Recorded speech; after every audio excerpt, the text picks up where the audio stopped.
loved it. I'll send you a copy. Bam! Bitch went down.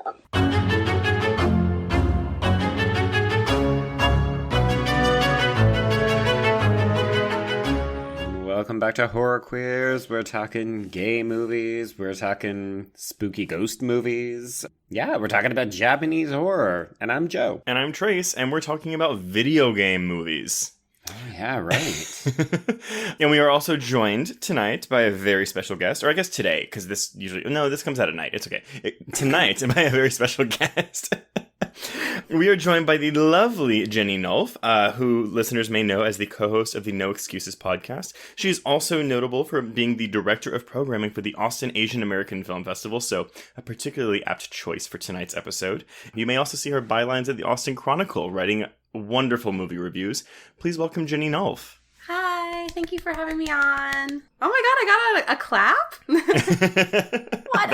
I don't clap for guests on my podcast now. I feel like I need to. I don't do it either. That's all Joe. But I also know you. But yes, yay! So yes, we are talking Fatal Frame. And yes, thank you for coming in to help us, especially since, Asian cinema, while something I am familiar with, is not something I consider myself an expert in. And I know that you are very well read and versed in the art of Asian, well, really Asian anything, but specifically Asian cinema. Yeah, Asian horror, very much so. I'm actually even wearing my house shirt right now. I'm all themed, even though I didn't realize it. Trace, do you even know what she's talking about right now? No, I don't. I guess it's houseu, but I pronounced it English. I don't know what that means. It's like the craziest Japanese film ever made. Yeah, you need to watch it, Trace.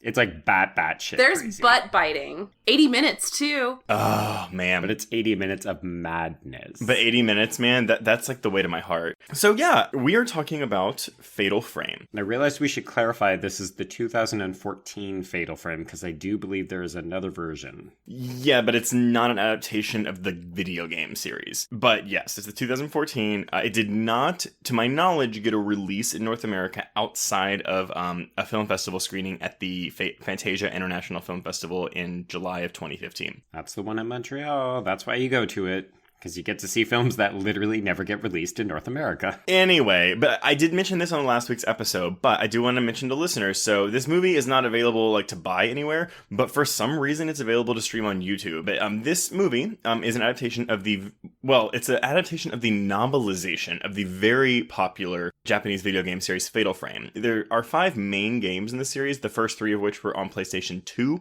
The 4th was a Japan exclusive on the Wii. And then you also have the 5th game, which is Made in Blackwater, which was released on the Wii U, also in North America. So it's kind of weird, you got those first 3 games and the 5th game that were international releases, but that 4th game never released in the States. But there is a translation that people can go watch videos online if they, are inclined to watch gameplay footage. I've done that. I've totally done that. Do you play video games or do you just watch footage? So I don't actually have a console at my house, but I play video games when I go to other people's houses. But I used to play StarCraft. And I would watch the gameplay online with my now ex all the time. And that's a PC game though, right? Yeah. Okay. And then Joe, no, I mean, so defeated. that wasn't like a diss. I've never gotten into the I was a Nintendo kid growing up, and I was a PlayStation kid starting in 2009 because the Resident Evil, Resident Evil 5 was a PS3, Xbox 360 exclusive, and so I was like, well, buy Wii, and I bought a PlayStation, but it was a Blu-ray player, so it was like 2 birds, 1 stone. Yeah, man, double dip action. And then, Joe, I don't believe you are a gamer at all. No, back in the day, I was definitely a Sega, Nintendo kind of guy, but it was the low-level games, not the ones that required, multiple fingers. So, great video game history. Love it. I'm so excited there's a gay video game movie to talk about, because even though I never played these games, it's just, it's fun. And just to clarify for people, if you don't play video games, you can still watch this movie because you literally don't need to know that at all. It's really informative, but this movie stands alone by itself. So we're, again, talking about Fatal Frame. We'll just kind of go down some basic facts. Now, Jenny, and I try to figure this out. So the official title for this movie is Geki Joban Zero? Yeah, that's basically the right pronunciation. It actually is Zero the movie. Yes. Nothing exciting. Well, because I was trying to do the translation of Geki Joban, and it was like intense early, and I was like, I don't, like, what? Okay. What? Oh, I looked it up actually in my Japanese dictionary, and it just is like the feature film. Okay, cool. So yeah, that's what we're talking about. But again, in America, in the States, it's always known as Fatal Frame. And it was released on September 26th of 2014 by Kadokawa Pictures, which is considered one of the big four Japanese studios, and we're looking at a runtime of 105 minutes. I would argue that this movie's a little too long. I agree. Anything can be cut down to 80 minutes. Yes. But with less butt biting. Yeah, I think a solid 90 would have done this. I mean, again, this is a movie where, like, when it, like, I thought it was going to end probably twice before it actually ended. Well, it's because there's 12 different endings. There are. So yeah, make of that what you will, listeners. Although if you're listening, hopefully you've watched it. And we're looking at a worldwide gross of $1.4 million. And this includes the South Korea box office. I'm assuming, though, that's primarily Japan. It didn't really get released. I mean, again, it didn't get released in the States, so... Yeah, it was 1 million in Japan, and then I think the rest is from South Korea. Yeah. I can't even talk about reception because there's no Rotten Tomatoes score, there's no audience score, there's no Metacritic score, there's no nothing. I'm assuming if you read Japanese outlets, there probably are reviews to be read. I did look at a couple Letterboxd reviews. Now, so again, we're just going to skip all that bullshit, move into just kind of who's involved with this. Now... I didn't realize this when we picked it, but it is a female writer-director. Same person. It's, and I'm going to say Mari Asato. She did direct the 6th entry in the Grudge franchise, Ju-on Black Ghost.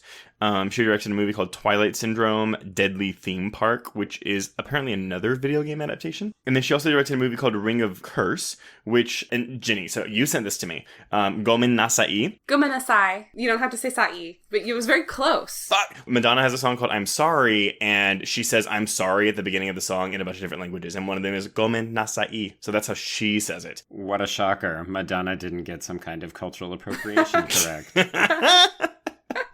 Don't hate on me. Do not send me tweets about that. I don't want to hear it. I mean, it's not like it's Avril Lavigne, you know, doing that, like, Hello Kitty shit. But Avril Lavigne's, like, super big in Japan. Or Gwen Stefani. With her Harajuku girls. They got that wicked style. Oh my god. Exactly. Things you can't get away with in 2019.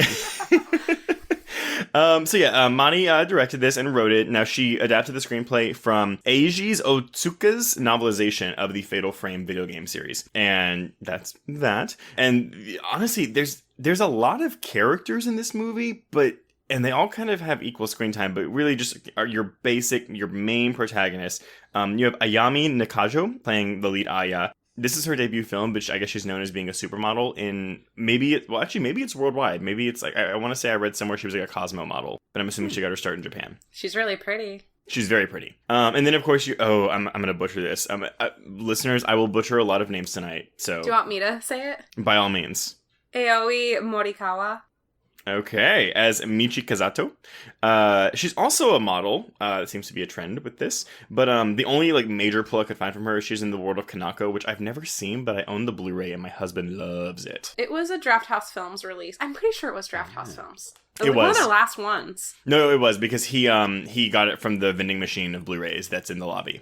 So yeah, that's kind of, I'm going to stop at the call sheet there. So Joe, what is Fatal Frame about? Okay, so this is a complicated rundown. Honestly, I probably could have just read the Wikipedia entry. It might be about the same length, so bear with me. If at any point you're like, no, we don't need to know this, just, hustle me along. Okay. At the Seijitsu Academy, Aya has locked herself in her room for 10 days. Everyone has loved her since they heard her sing a song based on Ophelia's part from Hamlet, including Kasume, who discovers a picture of Aya and kisses it at midnight. This activates a curse that only affects girls who have had their hearts broken.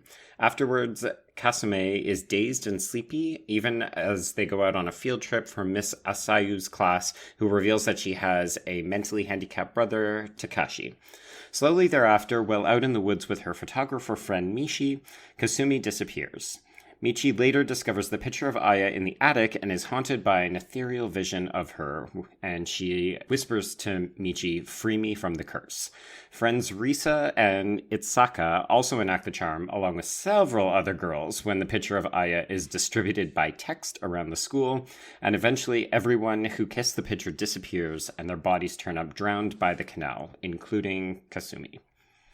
Michi cries for her dead friend and possible crush, and the real Aya arrives just in time to save Michi from succumbing to the photo. Aya reveals that she locked herself away because she saw a haunting image of herself floating under the water. Michi and Aya are determined to solve the mystery of the curse, reaching out to former student Kazumi. We're just going to call her Mary, because that's also how she's referred to. Yes, Miss Mary. Yeah, because she dresses like little fucking Bo Peep. It's very odd. So, they reach out to former student Mary, who reveals the legend of two young lesbians who committed suicide in the lake when their love was condemned by the public. After Michi confesses she likes girls, she and Aya are attacked by girls who fear Aya will kill them. Michi saves Aya by kissing her to prove that she is only human. Michi elects to enact the curse so that they can discover where the girls wander off to. She and Aya link themselves by red yarn and are led into the woods to the scorer from Suspiria.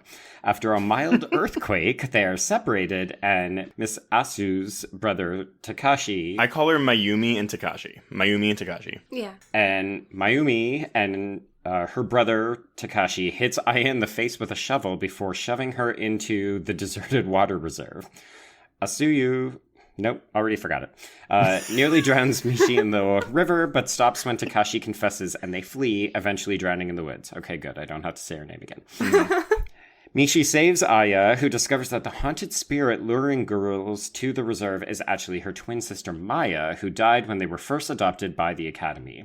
In multiple revelation endings, it is revealed that the head mistress was one of the lesbians in Mary's photo, who let her lover commit suicide but chickened out and didn't die. She later sacrificed Maya so that her lover would have a companion, and it is inferred... Oh, damn it, I do have to say it again. It is inferred that Miss Asu... Mayumi. It is inferred that Ayumi assumed her brother had killed Maya, and she was killing the other girls to protect him. At the end of the film, the remaining girls graduate, and Michi and Aya go their separate ways. They nearly kiss, but Michi pulls back at the last moment because they are now normal women and no longer girls. Listeners, if you have not watched this movie, that probably made no fucking sense. Made no sense to me, and I fucking wrote it. No, I know. But it is the plot. I took the most amount of notes in this movie compared to any movie that we've watched before. Not only for the video game stuff, but also because I was like, okay, this is going to sound terrible. I had trouble telling some of these girls apart. Racist. So it doesn't help that they are literally all wearing schoolgirl outfits or nightgowns the entire movie. So Michi is like the only one you can easily discern because she has short hair. No, but I made a character breakdown on my notes, and I was like, this person did this, and this person did this, and this person did this. So before we get into like just kind of diving into things here, because again, there's a lot to talk about. I just wanted to kind of talk about the video game franchise before we actually really get into what the movie is. So as Jenny mentioned, it's called Zero the movie in Japan. So the games are the same way. The games were just called Zero in Japan and Project Zero in Europe. Now this title is inspired by the nature of the game's enemies, which are malevolent ghosts or spirits, as beings of nothingness, along with it representing the state of someone being at their utmost something. I don't know. This is the Wikipedia. Their utmost nothingness during a decisive moment. Also, the Japanese word for zero and ghost apparently sound the same. I think it's rei. Mm-hmm. Okay, cool. But yeah, so the video game franchise was created by Makoto Shibata, and it was inspired by his own experiences with supernatural events.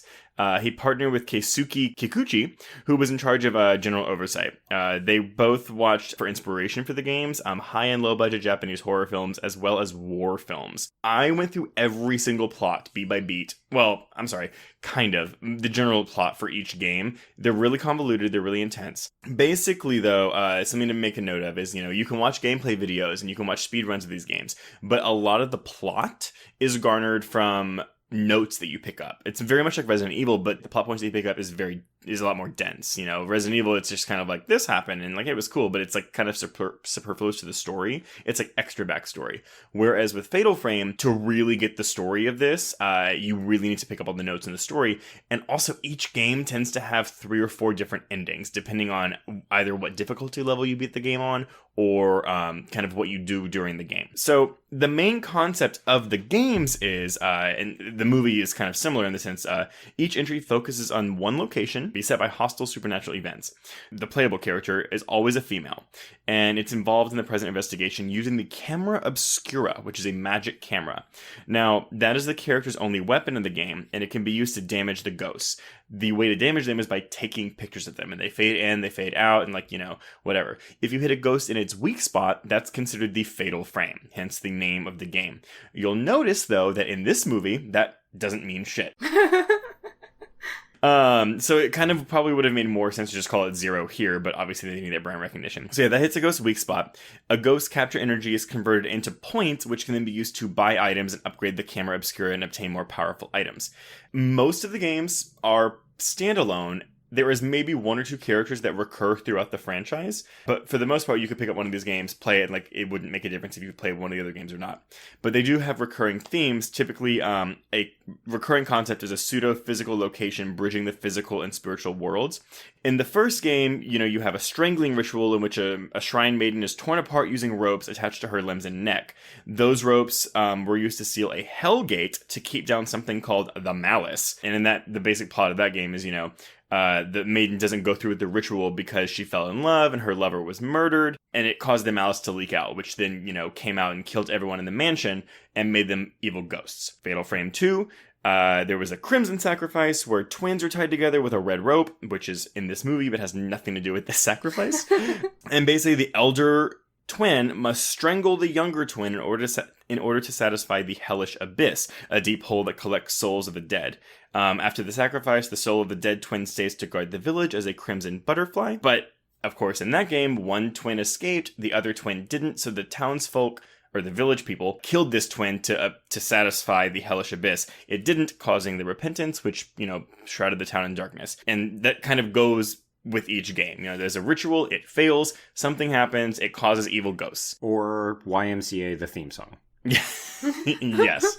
And again, there's 3 more games. I won't go through the details, but that's just kind of the basic gist. So the novelization takes that concept of, a failed ritual and things going on and morphs it into its own thing. So you can watch this movie, and even though there are minor Easter eggs, which, honestly, the biggest one, there is a camera that plays a part. There's an evil photo or a cursed photo, and then there's the wet red rope. But really, it's more thematically of an adaptation of these games than it is a straightforward plot adaptation. Or you could watch The Grudge. It is similar. Well, all of these Japanese horror movies are kind of the same because they all are pulling from the same folklore. Also, this woman did work under 2 very prolific Japanese horror auteurs. One of them being Kurosawa, who did Pulse and Cure, and then the guy who wrote The Ring script, Takahashi. Yeah, she seems to naturally gravitate towards this particular kind of material, stuff with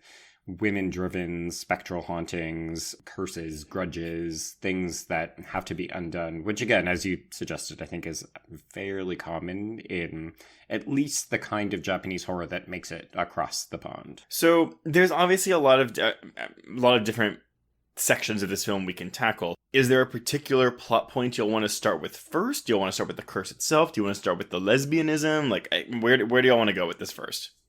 Because there's a lot to unpack. Lady's choice. Oh, okay. Well, I feel like the curse itself is a little bit more lighter than the lesbianism of the movie, so we could start with the curse. Yeah, for sure. So the way I gather it is, so you've got your 2 lesbians. One, and because there's not really an outright ritual like there is in the games. Because in the games, it's okay, you have a group of people, they're doing a ritual to appease some kind of hellish gate or hellish force or a hole of some sort.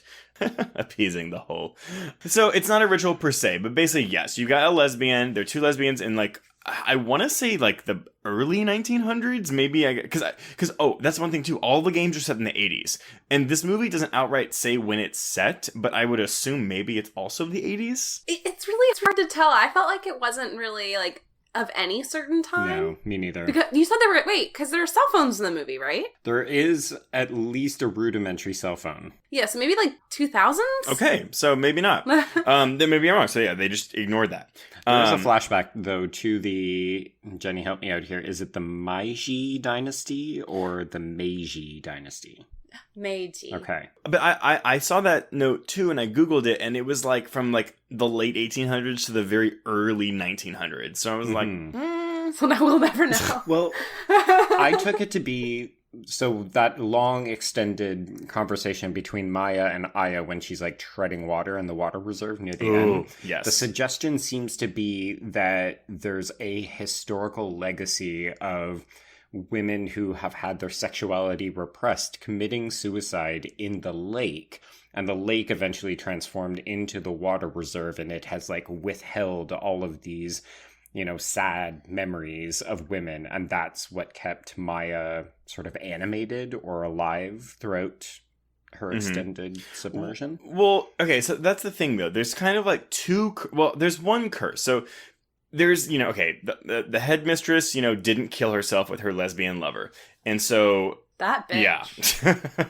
I just love that they she's had a like suicide pact. Like you're all lined up and ready to go, and then you just watch the other one fall to her death, and you're like, God, and just runs away. No. I'm just thinking no right now. She's like the Theon of this movie. She's such a coward. Yes, definitely. I have a lot of issues though too, just the general concept of using drowning to kill yourself, because I just don't really understand.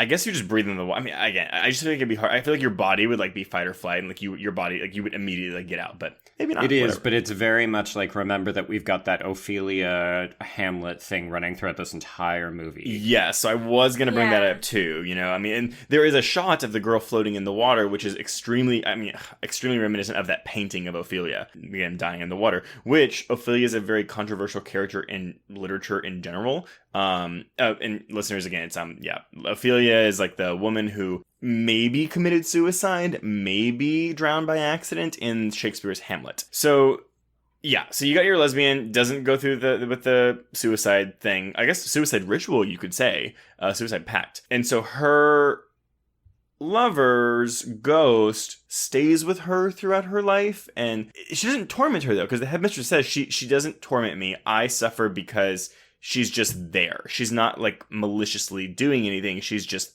there. Mm-hmm. And then she gets these two twin girls, and she's like, oh, I'm not going to tell anyone you're twins. I'm going to kill one of you to be a companion to my dead lesbian lover.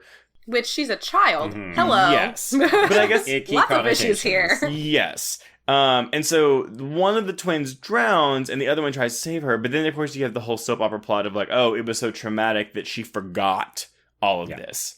Yeah, like PTSD stuff. She forgot her twin of like 7 years. Yeah. 7 or 8 years of her life. Exactly. Who had a name that was so similar to her own. Right? Maya and Aya. I was like, girl. But let's be honest, who hasn't killed an identical twin sibling and then completely forgotten about it for years at a time? Like, we've all been there, folks. Come on. It was so funny, though, because when Maya volunteered to, you know, be the one to die, which again, she just accepts her fate like nothing's going on. But she says, you know, I'm the elder, and in the second video game, there's, you know, the whole thing with like one twin has to kill the other and blah blah blah. But it's like there's like a twist where it's like, oh, the elder isn't the one that's born first. The elder is actually the one that's born second because they're stronger, and they let the quote unquote weaker one go out before them. So the elder means stronger in that case. But they don't really play with that in this movie, which I was like, okay. But this is why Aya manages to survive and Maya does not. Yes. Because Maya's like, I'm the older, I guess I should go, and then... Plus she can tread water like a boss. Yeah. Well, so Maya drowns, and Aya just leaves with the headmistress. Totally unscathed. Yes. And so my one question, or I have a couple questions, but my one big question, though, was, so why did Maya wait until Aya was older, like, you know, however many years later, to start reaching out to her and start having this cursed picture? Because she's of age to have crushes on women now. She's on the cusp of graduating. She's on the verge of having sexual thoughts. Well, because she says she's always grown up with her, but she waited until this particular moment to like reach out. So yeah, she makes this. There's the photo that Mayumi's son Susumu takes of her. Right? Like, that's the photo. Can we call her Mary just to keep it sort of straight for everybody? I'm sorry, yes. Mary's son, Susumu, who literally his only purpose in this plot is to take pictures. Carry out a camera. Yeah. Which, again, it's totally an Easter egg for game players. It's the camera obscura, even though it doesn't actually do damage to ghosts. But you can see ghosts through the camera. Mm-hmm. And it's also a warning that you should keep an eye out for your kids, because if not, they're going to go around town taking pictures of dead ladies. It's something. Not ladies. Sorry. Teenage women. Right. Yes. Girls, I guess. It's important to make that distinction between girls and women in this movie. Yeah, so Maya dies, there's a photo, and basically if you kiss it, you have the curse, and you're immediately drawn to the reservoir where Maya's corpse is, but the whole point of it, to what I believe, is that she's waiting for Aya to kiss the picture so she can make her way to the corpse and they can be reunited.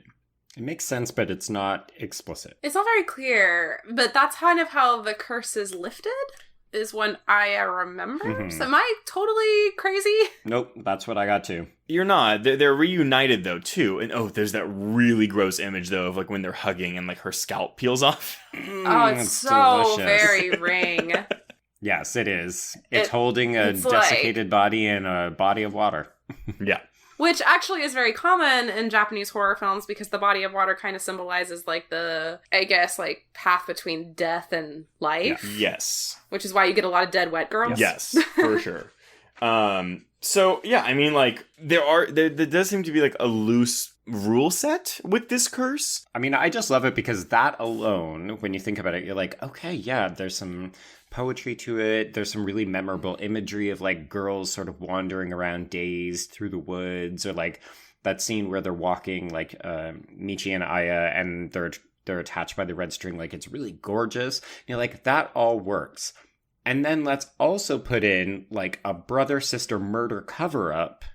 Yeah, that because, was, like, well, why not? Yes. So that was the thing. Okay, so all these girls are drawn to the reservoir, but because Mayumi thinks that her brother Takashi killed the twin, Maya, when they were younger. So she basically, anytime anyone goes near this reservoir, kills them. Mm-hmm. She drowns them in the canal, and then just, like, shoots the body downstream.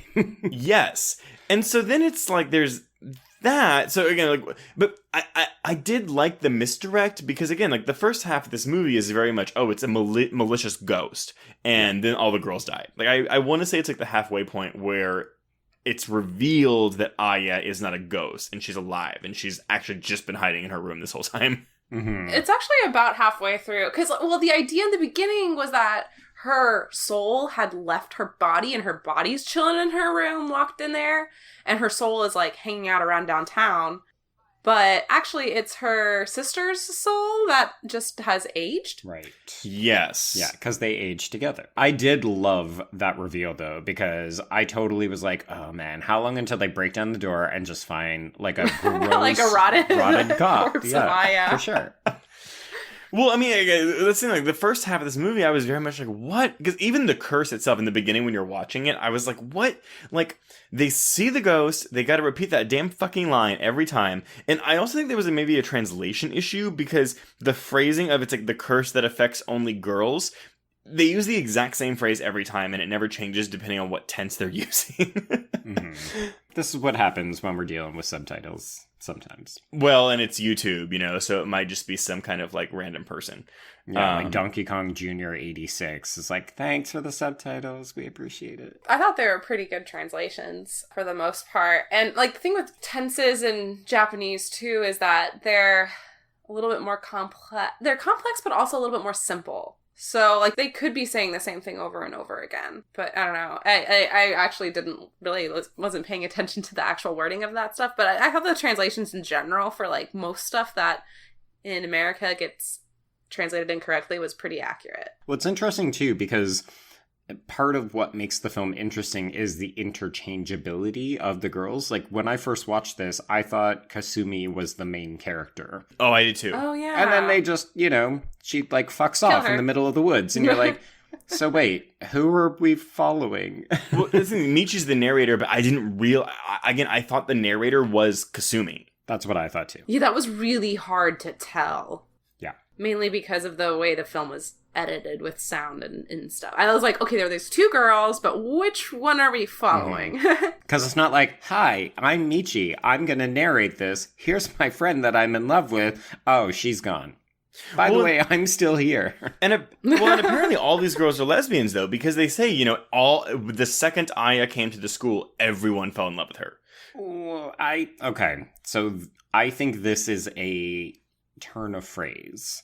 I think it's like all the girls loved her, like in a teen film where it's like the hot girl walks down the hallway in slow motion and everybody's like, oh, wow, her. Yeah, because they actually don't say I that was like one of the parts where in the translation was actually very funky where she doesn't say I love you, but that often is translated very strange from Japanese to English because you actually never say you love somebody. Gotcha. That's a very, very intimate thing. And usually people say really like in replace of love because to say like I love you is like insanely intimate. Oh, wow. Gotcha. Okay. That's like bedroom talk. That's like in the house talk. You're going to have to do more than just sing the parts from Hamlet to get me to say that to you. And, I did want to point out, it was the curse that only girls will be affected. That's the exact like subtitle that we get to read the entire time. So it's like, it's the curse that only girls will be affected. So that's the thing that repeats the whole time. Again, translation issue, whatever. Well, the other fun thing is that like, this movie is comprised literally only of girls. There is one man, and he is mentally handicapped and incapacitated in some... And, one would argue, superfluous to the plot. Oh, yeah. But granted, though, without Takashi and Mayumi, you don't have that beautiful image of all the dead girls in the river. Oh, yeah. That was something. There's a lot of really just hauntingly beautiful shots in this movie. Yeah, she's definitely patient with her filming. May I ask what y'all's favorite image was in the film? If you have one. Ladies first. Probably the one in the reservoir. Like the body's all gathered up? Yeah, the body like floating, kind of almost fetus-like. Yeah. Yeah. I enjoyed that one. I enjoyed the image of who we think is ghostly Aya walking across the water towards Ricci. Mm-hmm. And she's like submerged up to her chest, but Aya's walking literally on the surface. I think it's Risa, but... Damn it.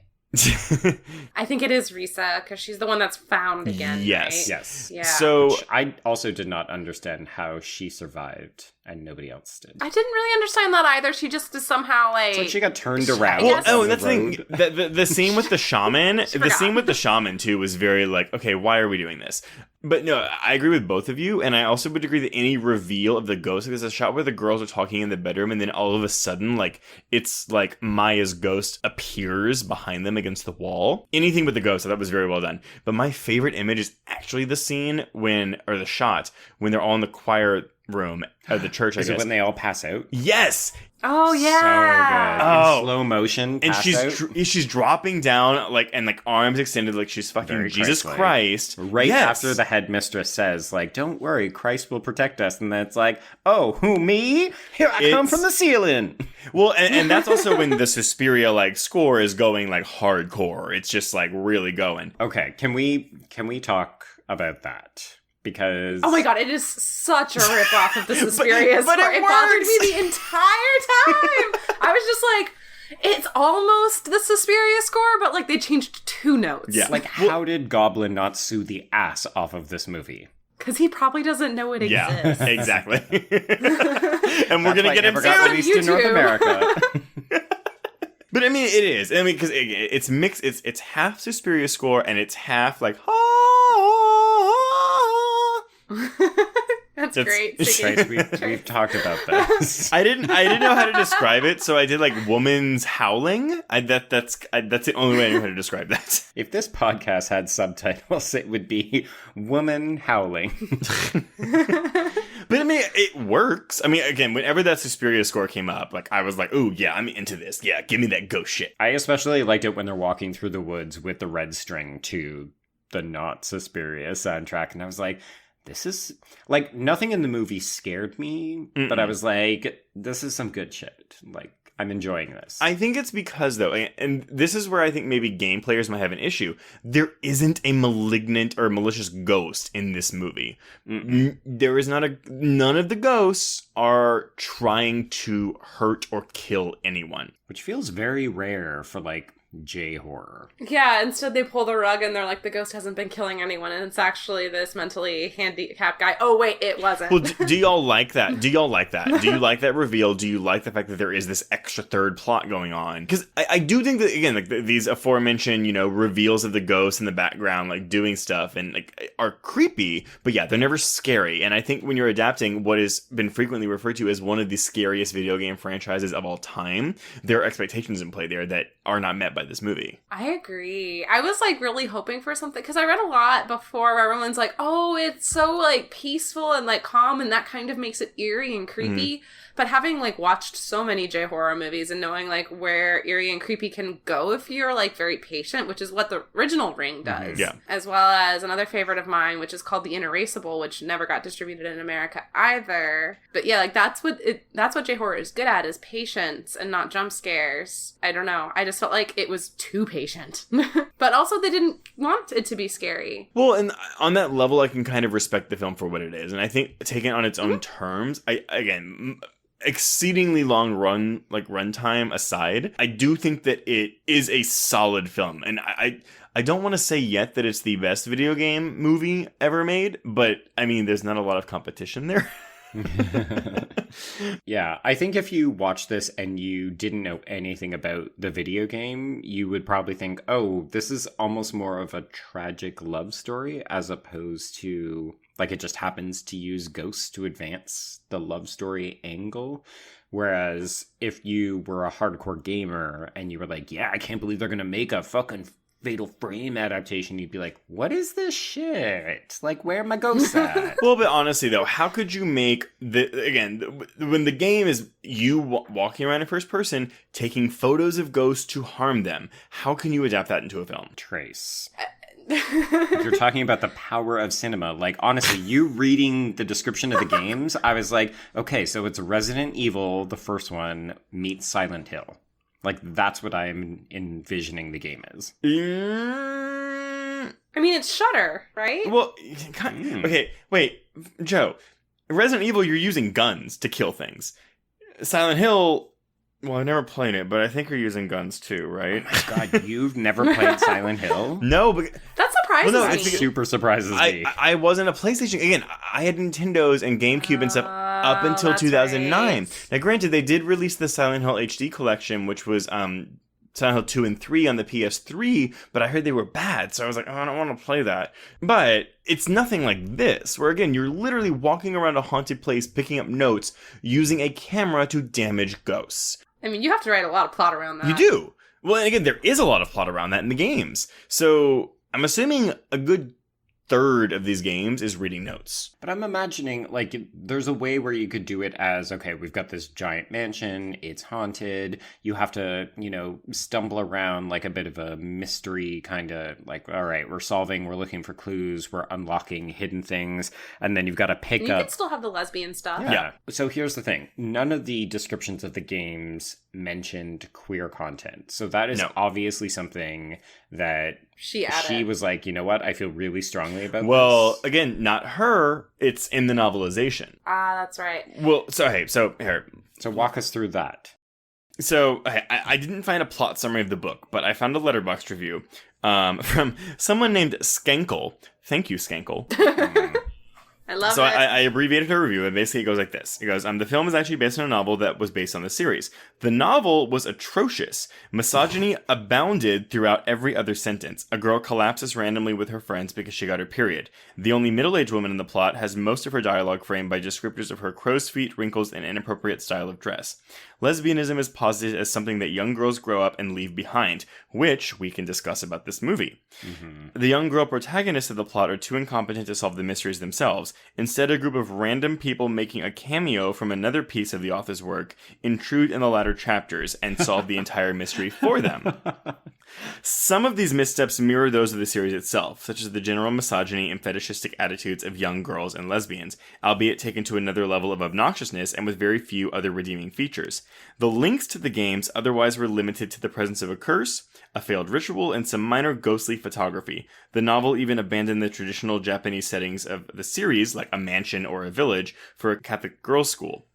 Expectations for the film were abysmally low, knowing it was based on this mess. Oh my god. So this person clearly knows their shit. But then she says, Maria Sato did some serious editing to the plot. No more menstrual fainting. The middle-aged woman wasn't sneered at as an object of ridicule. And the cameo squad were reduced to a very minor role. Oh, and the outsiders are the shaman and the girl who pick up. Yes, I bet you're right. So, due to an unfortunate ending, homophobic undercurrents remain in the plot, but it is still reduced compared to the novel. So that's it. I mean, every movie is reduced compared to a novel. Well, and granted, so we'll dive into the queerness here. You know, again, being what this movie is based on, I am surprised that it's such a heavy queer plot in this movie. But that ending is weird. It is weird. Yeah. I think the line that gets me is when because again, Michi goes to kiss Aya, and Aya doesn't reciprocate. And then Michi has a line where she's like, "Oh, but we're not young girls. We're not girls anymore. We're young adults, or we're women, or something." So are we then led to believe that Michi is no longer attracted to women? That being attracted to another woman is something of a girlish? Yes, and maybe the curse itself is lesbianism. I didn't see that about the curse, but I kind of just felt like it was like, oh, once you grow up, you grow out of this quote-unquote phase. Yeah. Because young girls are always going to be attracted to young girls in this, like, Catholic setting or something like that. Especially, like, and there's obviously the whole repression of church and whatnot, and have you kind of mulling around in the background. But, I don't... That last line really did bother me. Yeah. It's hard not to take it personally. I was like, oh. How do you think this film feels about homosexuality or queerness or whatever you want to call it? Well, it's interesting, Jenny, what you just said, because so I tried to do a little bit of research on how queer culture is, like, how it's faring in Japan. Because my only experience has been watching an episode of that Ellen Page show, Gaycation, which is like... interesting, but it's like it's taken a few, you know, very like light jabs at like we went to a gay bar, we talked to somebody and they said this kind of deal. So I was trying to get a better sense of like what is the history, how has the practice changed or come to be accepted, because this film is not old. So I was like, is it a reflection of how people feel currently?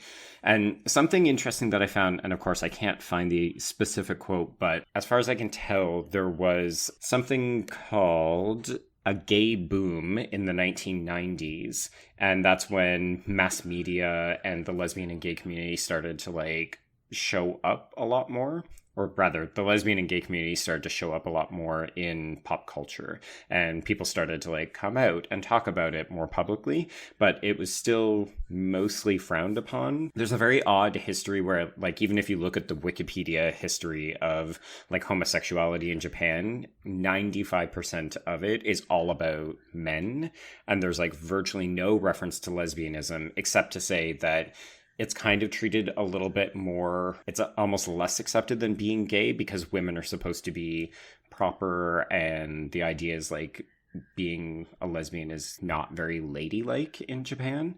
And there is a specific mention to like the difficulty of establishing like lesbian groups and clubs and stuff, because women would either not want to self-identify, or they would say, oh, well, it's something I don't want to be publicly associated with because when I grow up, I'm just going to like grow out of this. So it is very much treated like lesbianism is a phase that proper ladies do not like abide by. I mean, not to like be down on Japan, but they are very still traditional a lot of the time, even though I have friends that even when you mention being gay, they kind of get uncomfortable and kind of change the subject really quickly. Last year, so actually this movie isn't considered quote-unquote mass-produced Hollywood LGBT, or like Japan's version of Hollywood, if you will, film. Last year, their first film came out and it was called Close Knit. And it showed it in Austin once, and I'm pretty sure it showed at a few festivals, probably in Canada as well. But like this film was not considered that kind of mass-produced LGBT film. So this would have been made for a big audience. Well, it was made for a big audience, though. So I wonder if it was like there's like that thing at the end / that line, and kind of digging into what you were saying, like it's because then you have. Well, I kept thinking about it too, because then you have like the character, I cannot remember her name right now, but the woman who did not die in the suicide pact, that is now like a nun. Yeah, the headmistress at this like Catholic school. Yeah, like clearly then she's like quote unquote married to God and she's not interested in anyone sexually anymore. It's like her penance. Dude, yeah. So I almost... The projection of what lesbians will grow up to be is like, you will either grow out of it, you will be celibate, or you will die before then. Yeah. So I don't know, I felt like the film was kind of... It was pushing a boundary, but then it decided to backtrack very quickly. Yeah, it felt like it was okay with it, almost in the way that a 50s melodrama would be like, yeah, women can be free to run a business and they can go out and sleep with men, so long as in the final frame they come back and they get punished by like having their kids taken away, or they die, or like they go to jail. Yeah, and the fact that like last year was the first mainstream film that like directly dealt with a gay subject. That's surprising. It says a lot. And actually there are only 61 LGBT-related films in Japan listed on the wiki page. But this is one of them, right? It is one of them. It is listed as one of them, but, I mean, it's not considered mass, like, by a lot of people as, like, the first mainstream one, which is weird in that way. Yeah. Trace, how did you read it? So, on my first viewing, honestly, I was like... Okay, well, because I didn't view Aya as a lesbian. Michi, I did. Oh, yeah, especially with the haircut. Yeah. Yes. Yeah, if you weren't gonna, like, think she was a lesbian first, then she gets the haircut. I mean, is that a lesbian haircut? Is that not just... No, okay, like so haircut? Here's the thing. It's a really terrible haircut. Yeah, Michi looks like a little boy. Yeah. Like, she looks like a 12-year-old boy. But they have that line where Aya says, you know, I don't know what it's like to love another girl. And Michi says, that's interesting. I don't know what it's like to love another boy. Yeah. Like, that to me was her being like, hey, I like you. And I want to touch parts of my body to yours. Well, and then they do kiss after the girls try to kill Aya, but it's definitely Michi kissing Aya, and, you know, she's like, well, you just saved my life, so I'll just sit here as your lips touch mine. And the end of the movie is, you know, Aya, like, you know, I'm not into girls, I'm not into you. But with Michi's line saying, you know, oh, like, we're no longer young girls anymore, I maybe take that as Aya's, again, I'm making things up on the fly, but I view it as Michi, like, rationalizing it. Like, she's very much still a lesbian, and I don't think she's rejecting her lesbianism, but I think it's very much like, I just got rejected, so... So I'm gonna, like, walk back on this. I'm gonna walk back. Yeah. I'm gonna come back. Yeah. And then we'll have well, chat. and that's a teenage thing though. I mean, did y'all have a love when you were 18 years old, like in your last year of high school? Duh. Joe? I mean, are we talking like someone that I admitted it to? No. Okay.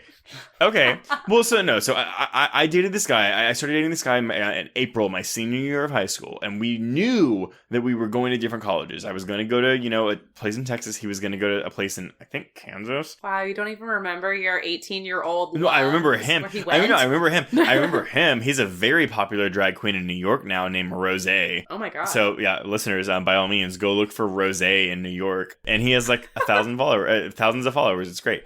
But anyway, no, but so he came out better, I guess, huh? Yeah. Whoa. He's definitely more popular than I am. But no, like he does really good Moira Rose drag. It's great. Oh, fun. Yeah, it's super fun.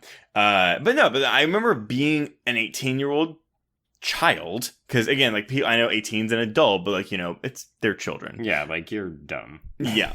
But I remember not figured out the world. Thinking like, this was the love of my life. I'm gonna be with this person forever.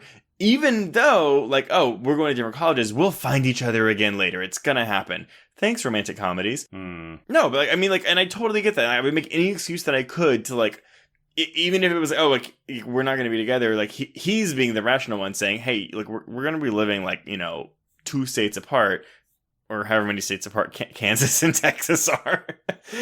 Wow. We can't be together. But my 18-year-old self was very much like, oh, like, it doesn't matter. Like, it'll be fine. We'll make it work. So I don't really think the movie's taking like a very serious stance of like anti-queerness. It's just like, it's this 18-year-old girl. I don't know, though. I mean, again, I'm concerned about the fact that it could be a misinterpretation because of the subtitles. But considering how specific the language is throughout the entire film about it's stuff that only affects girls, and it's like girls have to give the curse to other girls, like the whole thing really feels like everything in this film is a big metaphor for the love that dare not speak its name, and for the film to then end with a specific line that says, "We're not girls, we are now women," and then it's like, no kissing. Well, and I did want to point out, too, the reason that the games always have a female protagonist is because it's, I mean, I don't know if it's a Japanese thing or what it is, but apparently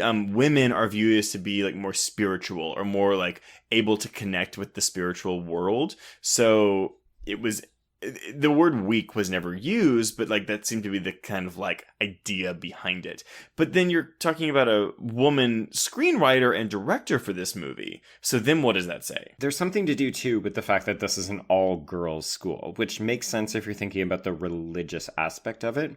But the fact that, you know, this is a curse that's spread by girls to other girls. There's all this stuff about rumors, all this stuff about like girls getting into trouble. Like, in a way, this is a very tropey film, but I think that it's also tapping into like a woman's experience of saying, okay, you know, girls interact differently with each other, and when there's no men around to kind of distract them or dilute the message, here's the kinds of things that we can explore. Yeah, especially since there are, like, we've mentioned this before, there are, like, no men in this movie. It definitely passes the Bechdel test, too, because they don't really talk about men either.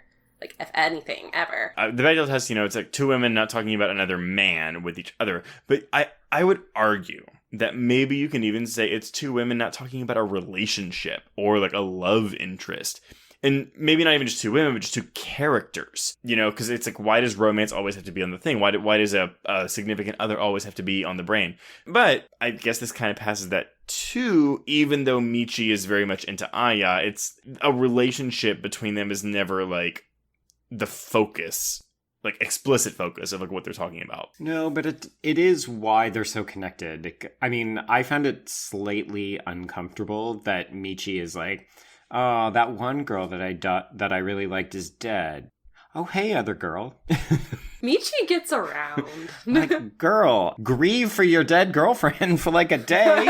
Well, no, so let's say this then, though. So, okay, you're a queer teenager. And when you're a teenager, and like back when I was in school, Jenny, you're roughly my age. I think you're like a year or two younger than me. Joe, you're way old. But like... Oh my god! This is what I deal with all the time. It's a game. It's a game we play. I don't know, but like, you know, you don't have a lot of options when you're younger and queer for romantic options. And I'm not saying I'm defending her flippant attitude towards, oh, like, move on to the next girl, but it makes, I understand it from being a teenager and from having very few options as to for romantic interests and whatever. To be fair, she has a lot of options if she is a lesbian in an all-girls school. At least until they hit, you know, the legal age. I mean, it's not like it's a rug-munching fest there. These girls aren't just, like eating each other out all the time.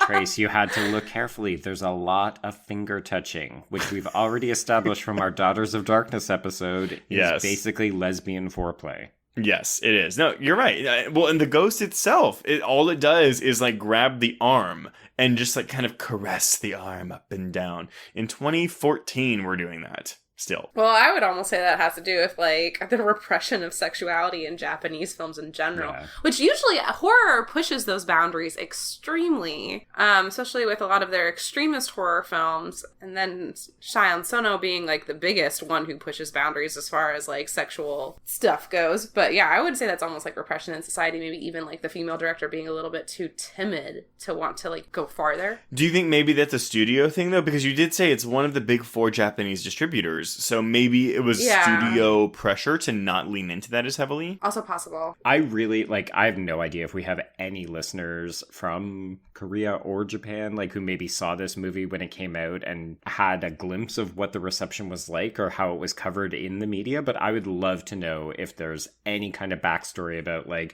yeah, this is, a big video game adaptation directed by a woman. Also, it kind of got, watered down in certain progressive or, boundary-pushing kind of ways. I don't know. I did want to point out, I forgot. I did note the line that ends the film, and it's, after the kiss. The exact phrasing, at least in the subtitles, is, "Just like that, we were adults. Our time of being young girls was over, but we will never forget this. The time we were under a curse, only girls can be affected."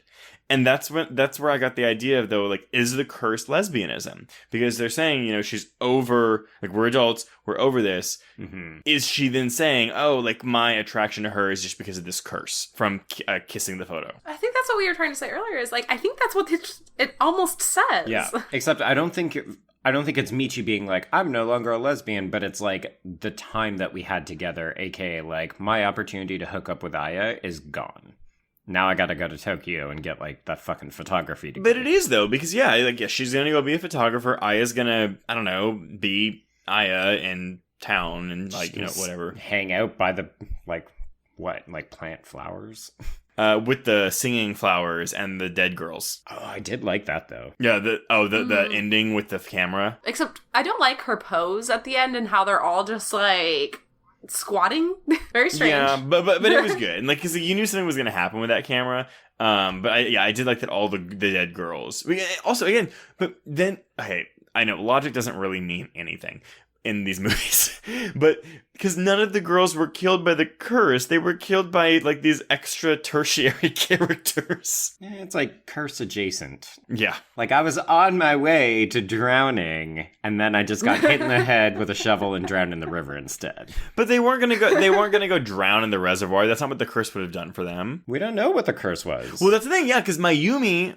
Because we never discovered what actually would have happened. Because everyone gets Could taken anyone away. have broken the curse, or could it only have been Aya? I need to know. I think Maya was waiting for Aya. Yeah, I think it was only Aya, but that is the impression that I got. I got the impression that the whole curse was so that someone would go find that corpse, and that it would be found, and then Aya would, at some point, see it. So I don't think the intention of Maya was to ever kill anyone. But I guess, yeah, I mean, whoever was afflicted by the curse would have gone into the water. The problem is you have Mayumi drowning these bitches. I have this image of Mayumi in a little leaf fort outside the reservoir, just watching, waiting for people to come to the reservoir. And she's but also it's she's why do people keep coming here? This is insane. She's got her Jessica Roth war paint on. Yes. She's ready, staking out. God damn, these bitches just keep coming up here like lemmings. But that's the other thing too, though. Just because someone goes to the reservoir, they're not gonna find this body. Yeah, I think it has to be Aya. I don't know. Or we assume that the ghost is just waiting there, and it's the first warm body. Oh, change in temperature. I'm coming up to the surface. But even Mayumi's point of view is saying, I'm killing these girls that are going to the reservoir because they might find the body, and my brother's gonna get convicted.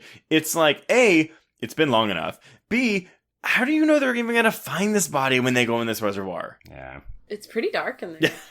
I do love the fact, though, that she's well, shit, we're already fucked because that girl has totally already gone in the water. So let's go into the woods. And then he just, starts to drown. And she's yeah, all right, I'm done. Let's end this. I'm just going to let my mentally handicapped brother just die now. I actually liked the parallel, though, of that scene. Because when they die, you see, his hand is flailing and hers is, a peaceful, acquiescence to, their fate. But then later, when Michi rescues Aya, it's a close-up of their hands grasping each other. Yeah, they're companions in death. I thought that was really, really... I mean, I thought the visuals, I thought this movie was very well directed. I thought a lot of the creepy stuff was very well shot. And I thought there were some really great visuals in this movie. Yeah, I agree. She has an eye. Well, and I guess maybe cinematographer Yuta Tsukinaga does too? Yeah, she worked with him a few times. So maybe they have this connection. Do we know if Mari is a lesbian or straight? Does not say. It just says that she, I think one of the other films that she directed, it talks about like how it deals a lot with like psychology, and it's about like breaking taboos and feminism. So I wouldn't be surprised if she's just very progressive, but you never know. Mm-hmm. This definitely makes me want to seek out one of her other films and kind of see, is this part of her visual style? Does she play with these kinds of themes a lot? I think she's one to kind of seek out. I mean, I do know that Ring of Curse, I think it does take place as an all-girls school as well. Is that a Japanese trend? Because I feel like I've seen that before. Wait, you've seen a Japanese movie with girls in little skirts? I mean, there are still like gendered specific schools in Japan. I will commend this movie too on having a mostly female cast and having your only male character be mentally handicapped, like physically and mentally handicapped. Oh yeah, I'm sorry. You're right. There is Susumu, who is just there to take pictures. Little budding ghost photographer. Mm-hmm. Can we briefly touch on why Mary is such a kooky, oddball character in this movie? I didn't know, and no one ever says why. And it even bothered me too when she basically like confronts the headmistress and says, "Oh yeah, you're that lesbian." And then she's like, "Yeah, I killed that child." And then she goes, "Okay, bye." And then she just leaves. She's like, well, and it's never confirmed if she graduated from the school or not. She says yes, she says no, who knows? She seems like a bit of a weird compulsive liar. Like, I'm just too good for all this shit. Like, she whirls in, stirs up trouble, and is like, all right, I'll be at the photography studio. Bye. With my son. Yeah. I mean, what do y'all think of that? I mean, even her introduction, is her wearing that Bo Peep outfit with the, I want to say it's Risa and Itsuki as they're doing like manicures with each other. Yeah, on the stairs. And like Risa is like, don't trust that bitch. And it's like, what? At that moment, you're like, what the fuck is this? Like, what is she doing? Well, that whole scene, you're just like, why is this here? But that to me is like kind of quintessentially Asian cinema. Like, when you said, oh, this film is, quite long, I was like, is it, or does it just have a distinctly un-North American sense of pacing?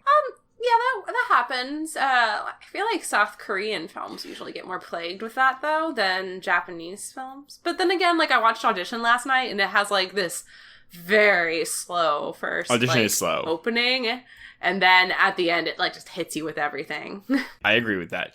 Were y'all ever bored in this movie? A little, sometimes. I was mostly just, like, trying to keep up. Like, okay, do I need to know this character? What is happening? Who's gonna hit next? Like, partially just because I was really getting Grudge-like vibes from it. So I kept thinking like, okay, if this character dies, does that mean I don't need to remember them? Or are we going to like circle back at some point and be like, here's what else happened? Well, that's your timeline thing too. And like, Ju-on does that a lot and plays with like timelines outside of order. And this movie does that a little bit, but it's honestly more so the fact that, again, you're following these wide variety of characters as opposed to just one person. I actually have a question though, Jenny. So Kazumi Mary, she's the only one with a distinct, like, obviously American nickname. Is there any significance to that? Is it trying to say something like maybe she's like the oddball out? Well, her name, it's a nickname, and I mean, I know that you were trying to, like, it is basically the director's name is Mari. Oh. But also, she's a Harajuku girl, which is also very dated for the movie, to have, like, someone who kind of dresses and into that culture in this film in a small town. It gave me like weird Flashdance vibes. Like, she works at the power plant in the day and she's a Hiroshiki girl at night who also has a photography studio and a son. Well, and again, she knows about this lesbian thing and she knows about the curse, and then she solves the mystery of who the lesbian is, and then she just doesn't care.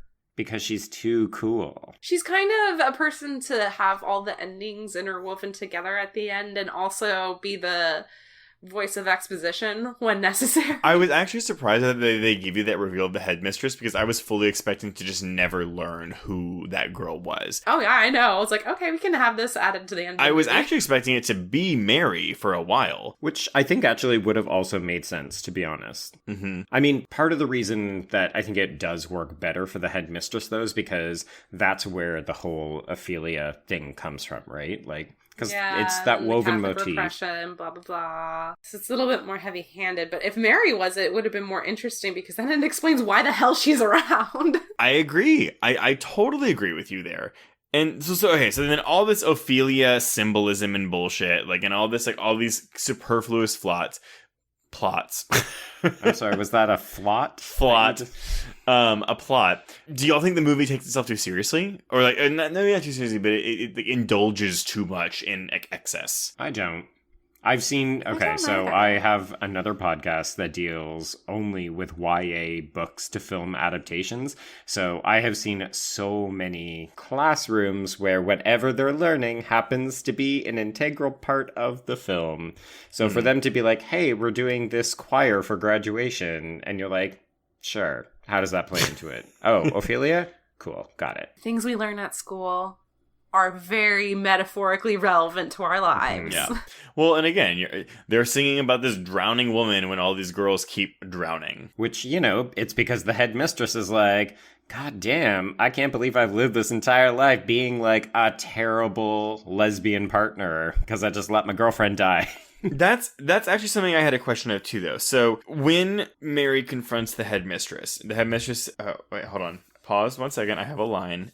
So, headmistress says she wasn't tormented by her dead lover's ghost, but was rather suffering out of guilt. One time, her dead lover appeared and asked her to free her from her curse, so she decided to give her a companion. So there is a second curse at work here. Well, I think it's the original curse that then gets passed to Maya. Yeah, because curses in Japanese culture change over time and morph. Explain. I guess the best example is the movie I mentioned earlier, The Inerasable, which is not here in the US, but the idea of that film is that a Japanese, like, yurei, or, like, in this case, it's onryo, or onryo, I cannot remember how to pronounce it, or how to spell it either. Anyway, it's essentially something very bad happening to somebody. And then they can haunt, and continuously haunt, but then usually those haunts turn into something else that happens bad.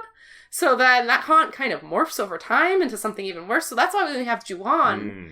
I guess Ju-on would have been a very good example. Like, we have, like, multiple ghosts, like, on this house that are, like, we have the cat boy, we have this, like, Kayoko who's, like, crazy and, like, morphing her body everywhere. And then there's other ones on top of it because they have been haunting for centuries upon centuries upon centuries. So there's, like, 1,000 ghosts. I think it's very abstract. And I guess maybe for Japanese culture that's easier to absorb because I mean, again, I don't know, but I'm assuming they're raised kind of like with those kind of stories and tales. Whereas I remember the first time seeing The Grudge, specifically the American version, I was so, as a teenager, perplexed by this concept of like, oh, it's not just it's a curse, but it's like, oh, it's like this feeling of rage that like morphs from person to person to person. And I couldn't wrap my head around it. Well, there is a lot of belief in Japanese folklore that the emotion that you're experiencing right before you die is kind of like the energy that you put out into the world, so. Yeah. Right, and... Nailed it. But then, okay, and again, I love The Grudge, but that's the thing, it's like this inherently Japanese tale and narrative that... at least they said it in Japan, but it doesn't fully translate to America because Americans don't understand, or they're not versed in that. Ooh. Right. It's like the remake of The Grudge, there's a lot of lost in translation stuff that happens with it, but it's not as good as the remake of The Ring, where that one was kind of morphed more into American expectations and horror tropes. See, I like The Grudge, though, because they substitute, like, dumb American audiences in for, like, dumb Americans living in Japan. So, like, Sarah Michelle Gellar is your audience surrogate, because she's like, what the fuck is happening? I don't understand any of this. And it's like, don't worry, American audiences will explain it. Well, no, and I get that, but then you're going into, when you're remaking a movie that's from a different country, you have to update it for American audiences to where it kind of matches their culture. But then you run the risk of whitewashing or, Americanizing this concept that's inherent to a different culture. But no one ever complains about The Ring being whitewashed because I think it's because because it's such a strong movie. It is. It's very strong, but also because I think it is the fact that he doesn't really take Japanese culture and try to make it in the film and make it palatable to an American audience, like The Grudge, where they just like shoved a white woman in there and they're like, oh yeah, so we're gonna remake this, put her in Japan and do all this stuff. Or like Pieces, which is I guess a more modern example of like a Japanese story that got complained for being whitewashed, but it's a book, so I have less issues with that. So do y'all think a remake of this movie could be translated to America? God damn it. You know that was the game, dumb shit. Oh, was it really? Well, no. Okay. I mean, yeah, you have the Catholic... You could even remake it into, like... I think it would be better more as, like, a Hispanic American story because of all the Catholic guilt warped into it. Bring in that guilt. So I did want to point out, Joe, you can have your fucking game. I just wanted to point out... so there was a Hollywood adaptation of this film that was going to be made. Maybe y'all read my notes. Naturally. Oh, God, really? So Hollywood, the film adaptation was announced in 2003. So it's clearly going ahead. Well, so this is a year after the first game came to the stage. So the first game... So these were the games, though, not not the movie. So the first game was released in Japan in 2001, and it came to the States in 2002. So they announced the movie version in 2003. So that's when, like, the hot craze of J-horror was here, and also on top of it, the hot craze of video game adaptations. So it had two in one. Because I think the Ring adaptation was 2002, as was the Resident Evil movie was 2002. So this movie was going to be based on the first game story, and it was intended to be set in Japan as opposed to, a Western country. The two writers were going to be, and you're not going to know these names, I'm going to tell you who they are. Robert Fivolant and Mark R. Brinker. The only credit of writing they have to their names are the 2008 Diane Lane thriller Untraceable. So these are like random guys that they hired to write this script. And the producer was going to... John Rogers, who was the screenwriter for Catwoman, the Halle Berry movie. Fuck off. Oh no, that's why it got buried. And The Core, the oh my God, I love The Core, but that is like the shittiest movie. Well, no, so then get this though. Steven Spielberg was later announced to have been brought in to polish the script. Well, that's crazy. After a long hiatus, the film was re-announced in 2014. This time, so again, this is 12 years later. 11 years later. I don't remember these announcements. I don't either. This time produced by Samuel Hadida. Now, Hadida would go on to produce Resident Evil The Final Chapter, which is the 6th entry, which came out in 2017, before he died in 2018. So my bet is he was wanting to do a video game movie, and I don't know, he got sick and was dying, and so he was like, well, Fatal Frame's not going to happen, so here's Resident Evil 6. Or it was like, this is an easier property to adapt because it's already a long-running franchise. Yeah.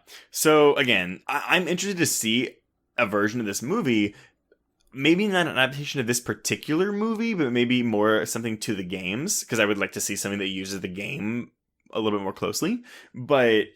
Again, is it going to work in American culture? I mean, I think if you did something like people stumble into a mansion and there's ghosts and they've got to figure out what the fuck is going on and there's some kind of curse, probably. Very good Netflix movie. It's executive produced by Steven Spielberg. It's a Netflix original and it stars Noah Centineo. Steven Spielberg's not going near Netflix. I know, that's true. But Noah is. I would watch that movie. But it can't star Noah. It has to be about lesbians. Oh, right. They make it gay. They can make it gay. Oh, I yeah, gay boys. Gay boys. So it's directed by David Dakota. Shit. Okay, before we go to your game, I guess we're kind of talking about it already, but do y'all want to touch on anything before we just go into Joe's? Yes, one last bite of the ass before we move on to the game. Yeah. Like in house. All right, Joe. So we already kind of know what your game is, but what is your game? Really, dude? Whoa. No, it's like, what would you do if you had to remake this movie? Either full on remake it or do an American remake. Jenny, do you want to go first or do you want me to go? I'll have you go first. I actually would do something closer to the games. I mean, so again, without having ever played any of them, reading their plots, the first and the second game are positioned simultaneously. Like they're told like totally different characters, totally different plots, different curses, but like they're set at the same time. The third game then brings in a new character as the protagonist, but then it uses one character from the first game and then one character from the second game, and they're all experiencing the same supernatural event due to their grief over losing a loved one from each of their games. So you could adapt the third game and then do flashbacks to like the first and second game. See, though, then at that point, I'm like, oh, you might be doing too much. So I would honestly say you could do this first game. You could do it. You can make a story out of it and then make a franchise out of it. But which has got to be the purpose. I mean, we're not making single movies anymore, right? But also, if you just adapt the first game, you can make it into standalone. Like you don't need the rest of the story because again, this character from the first game even shows up in the fifth game as like the aunt or something of one of the characters you encounter. Again, she's never like a main player except for the first game. But I like the idea again of using this ritual and using this kind of cult atmosphere, which this movie that we're talking about lacks. It lacks that cult and ritual aspect. So I think that's what you do. Okay. Because you can do cults in America. I mean, again, like make Ari Aster direct it. Yeah. All right. Jenny, do you have a rebuttal or something that you would build onto that? So mine is totally different. I think that the movie has a really good bare bones. I vaguely mentioned this earlier, where you could take the whole like Catholic school, lots of girls in one area, maybe even place it in the 70s or 80s, so we don't have cell phones. And so it's a little bit more spooky in like middle America, and have it be either middle America or have it be very, very like southern Texas Catholic school where it's like a little bit like Latina and like tradition clashing. Oh, yeah.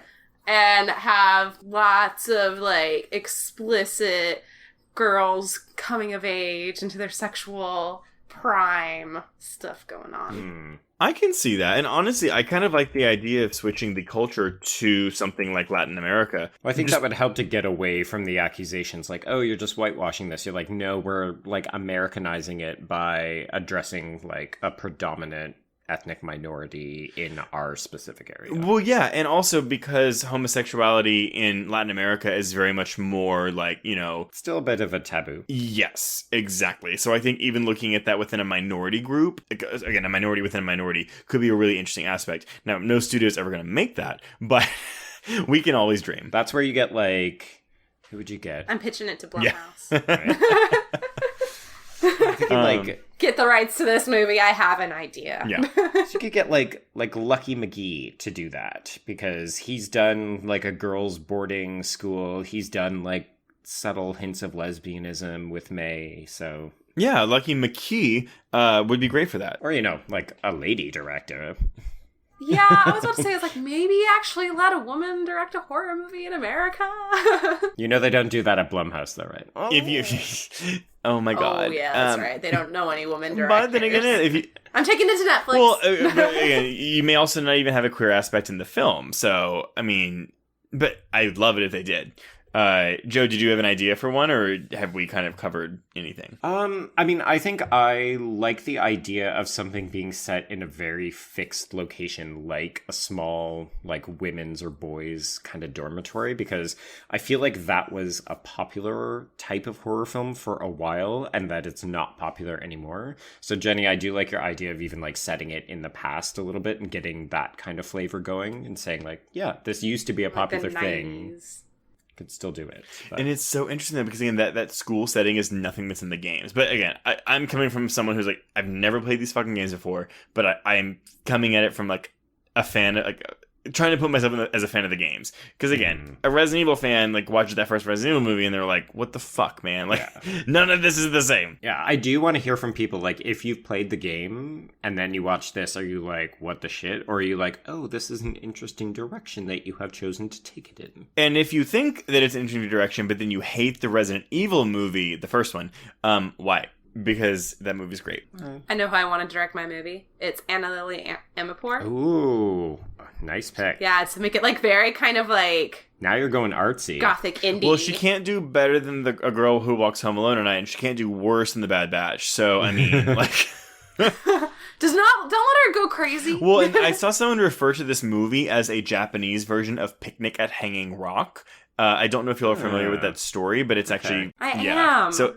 In a weird way, I've heard of it. Well, no, I mean, it's an Australian novel, but that was made into a movie in the 70s, but then Amazon Prime just remade it. They just redid it with, what's her name? And Natalie Dormer. Yeah. It's okay. I've only seen that version of it. It's okay. It's 6 long hours. Well, the movie is like... The movie or the Amazon Prime one. Yeah, the miniseries. I heard the movie is very good. It is. It's also quite long and quite slow, but it's like a gorgeous fever dream. Yeah. We're going to cover it one day. One day. That was directed by Peter Weir. Oh. He's a great director. Yes. So, I think we'll just kind of move on to the conclusion then. Jenny, where should people know you from? Where should people follow you? What do you want to plug? Jenny, what's your address? This is where I live. So my Twitter is Jenny Lee X33, and Lee is spelled the girl way. Leigh. Yeah, people don't know that.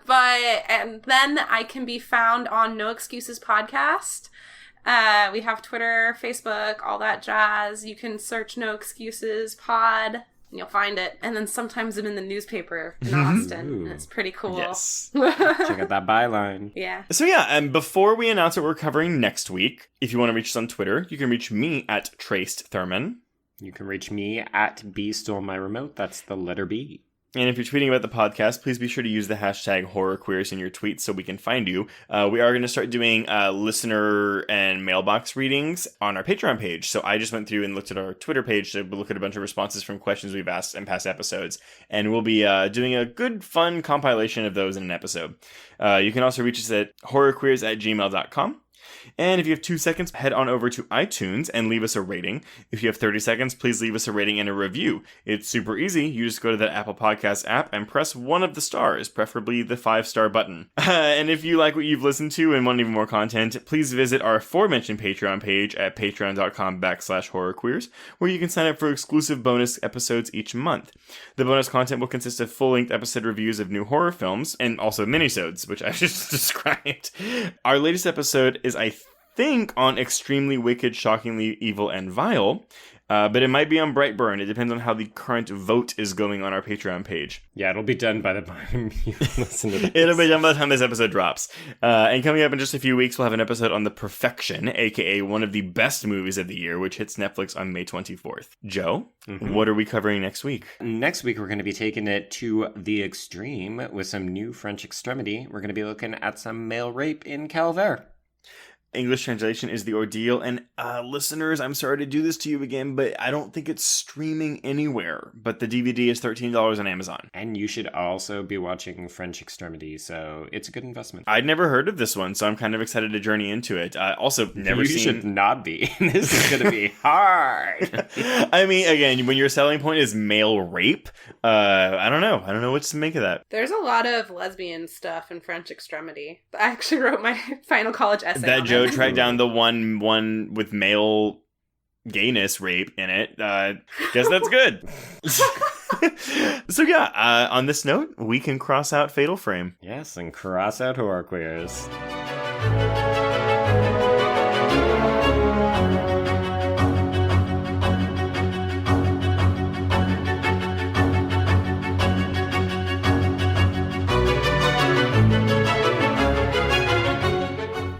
This episode was brought to you by the Bloody Disgusting Podcast Network, delivering your weekly horror podcast fix.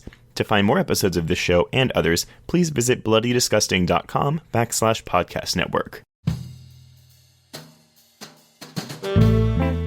Get in, losers. This is the Lady Killers, a Feminine Rage podcast. I'm Jen. I'm Sammy.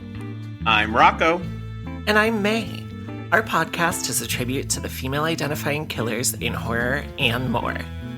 Each episode will feature us, your Supreme Court of female murderers, discussing our favorite lady killers, from your Julias and Jennifers to your Carries and Christines. We'll tell her story, decide if it's good for her horror, and answer the most important question of all: would we die for her? Join us on Thursdays as we pull on our sweaters, snatch our ice picks, sharpen our scissors, and honor the lady killers who live on the silver screen. No boys were harmed in the making of this podcast. yet.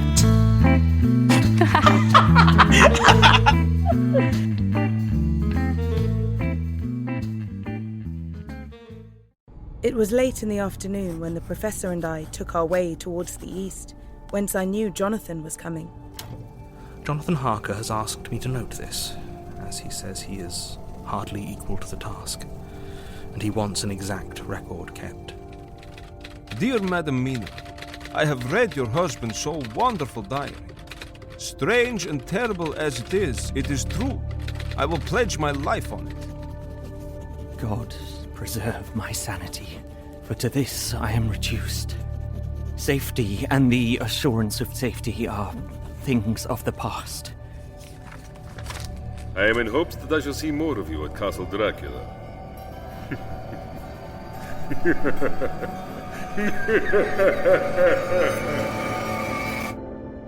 Listen to Regarding Dracula wherever you listen to podcasts, or find us online at bloody.fm.